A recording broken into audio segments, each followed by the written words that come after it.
Ah tiens, un nouveau film avec Jack Gyllenhaal, Jack Gyllenhaal, hein? Oui. Bon, alors, si Los Angeles plongé dans la nuit avait besoin d'un film noir et sanglant de plus, je dirais oui. Rares sont les films qui te dilatent les pupilles et te font retrouver ta respiration seulement une fois sorti de la salle. Ouais, j'ai kiffé, ouais. Dépeint sur un fond de satire sociale, le personnage de Louise Bloom, interprété par Jack Gyllenhaal, je suis arrivé à le dire, traverse le film en nous mettant sans arrêt face à nos contradictions de spectateurs. Alors, des spectateurs comme vous et moi en fait, spectateurs venus chercher du sang et des larmes bien sûr, mais à quel prix? Eh bien Louis Bloom vous fera un devis avant même que vous ayez fini de vous poser la question. Car en effet, lors des premières minutes du film, notre protagoniste cherche du travail et il est clair qu'en plus d'être très clairement un sociopathe, il n'a pas de plan de carrière précis ni de formation particulière.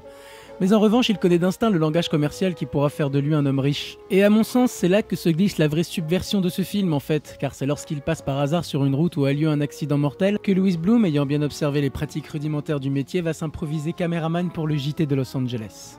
C'est à ce moment-là que Louis Bloom va tenter de se cacher derrière une fausse éthique d'entrepreneur ambitieux, prêt à se donner au nom de l'information et du travail bien fait, mais va peu à peu sombrer dans un voyeurisme obscène et dérangeant. Voyeurisme qui sera bien entendu sans cesse légitimé par une chaîne de télévision toute puissante qui se charge de donner aux Américains bien sous tout rapport leur dose quotidienne de sang et de meurtre. Sans parler du rapport très complexe entre la réalité et la mise en scène de celle-ci que Louis Bloom apporte à ses vidéos, c'est aussi sur le monde du travail que Night Call fait une critique assez virulente. L'une des scènes les plus savoureuses du film est sans conteste la scène de l'entretien d'embauche où Louis Bloom rencontre pour la première fois le jeune homme d'origine pakistanaise qui va le seconder lors de ses excursions nocturnes.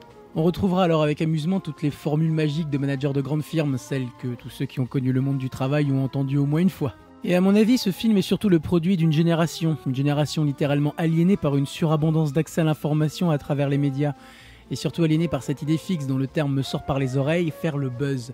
Car oui, si un enfant ou une vieille dame se fait écraser dans la rue par une voiture, le premier réflexe du citoyen d'aujourd'hui est de filmer l'événement et de tweeter pour en faire partager les copains. Ce que le réalisateur Dan Gilroy a très bien compris en fait. C'est quand même pas mal pour un premier film. Pour un premier film qui s'appelle Nightcrawler au passage, parce que cette traduction n'a évidemment aucun intérêt il me semble, si ce n'est capitaliser sur le succès critique de Drive et sur le fameux morceau de Kavinsky.